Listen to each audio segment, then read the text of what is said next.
qardaşımız salan acı. Sen adın her yanda şərafətdir bizə. Həm öz sadeliğin həm də uğru adın bu dünya durduqca fəxar etdi bizə. 82-ci il 29 Mart'ta bu dünyaya qədəm qoydu bir kişi oldu. 82-ci il 29 Mart'ta bu dünyaya qədəm qoydu bir kişi oldu.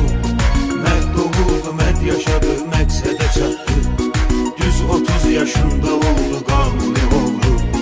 Böyük nüfus sahibidir bir cavan insan. Şir ürəkli, cəsarətli, mehriban insan. Sen bizim xoş arzumuzda, diləyimizdəsən. İçərdə də, bayırda da, ürəyimizdəsən. Bizim böyük qardaşımız salan acı.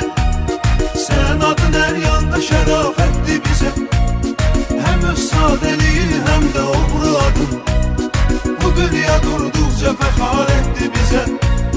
Bizim böyük qardaşımız salan acı. Sen adın her yanda şərafətdir bizə. Həm öz sadeliğin həm də uğru adın bu dünya durduqca fəxar etdi bizə.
Sen adın her yanda şərafətdir bizə.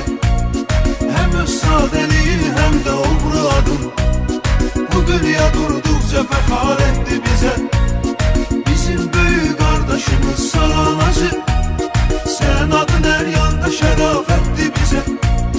Həm öz sadeliğin həm də uğru adın bu dünya durduqca fəxar etdi bizə.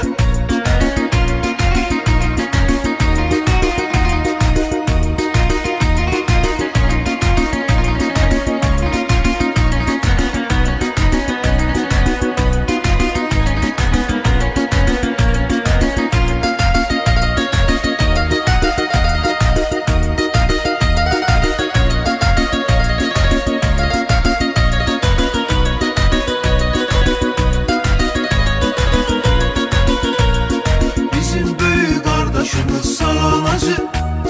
Sen adın her yanda şərafətdir bizə. Həm öz sadeliğin həm də uğru adın bu dünya durduqca fəxar etdi bizə.